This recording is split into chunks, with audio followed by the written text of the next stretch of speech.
ലോകത്തിലെ തന്നെ ഏറ്റവും വലിയ ജനാധിപത്യ സംവിധാനത്തെ നിയന്ത്രിക്കുന്ന ഇന്ത്യൻ തിരഞ്ഞെടുപ്പ് കമ്മീഷൻ ഇന്ന് വലിയൊരു ചോദ്യചിഹ്നത്തിന് മുന്നിലാണ് നിൽക്കുന്നത്. കേരളം വിധിയെഴുതി ദിവസങ്ങൾ പിന്നിട്ടിട്ടും വോട്ടിന്റെ കൃത്യമായ കണക്കുകൾ പുറത്തുവിടാൻ വൈകുന്നത് ജനാധിപത്യ വിശ്വാസികളിൽ വലിയ ആശങ്കയാണ് ഉണ്ടാക്കുന്നത്.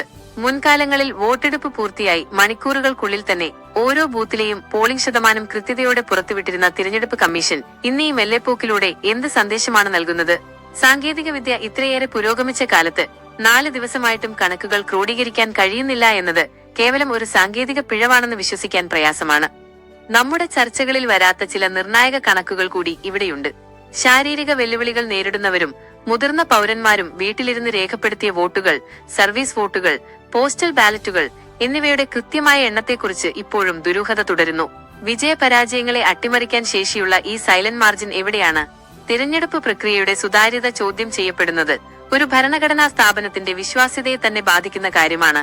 കൽക്കത്തയിലും ബീഹാറിലുമൊക്കെ ഉദ്യോഗസ്ഥരുടെ ഭാഗത്തുനിന്നുണ്ടായ പക്ഷപാതപരമായ നിലപാടുകളെക്കുറിച്ചുള്ള വാർത്തകൾ പുറത്തുവരുമ്പോൾ ഈ നിശബ്ദത ആരെ സഹായിക്കാനാണെന്ന ചോദ്യം പ്രസക്തമാകുന്നു. ജനാധിപത്യത്തിന്റെ കാവൽക്കാരാകേണ്ടവർ തന്നെ നിഗൂഢതകൾക്ക് വഴിമാറുമ്പോൾ അത് വലിയൊരു പരാജയമാണ്. വോട്ടിംഗ് മെഷീനുകളിൽ രേഖപ്പെടുത്തിയ വോട്ടും പോൾ ചെയ്ത വോട്ടും തമ്മിൽ എന്തെങ്കിലും അന്തരമുണ്ടോ?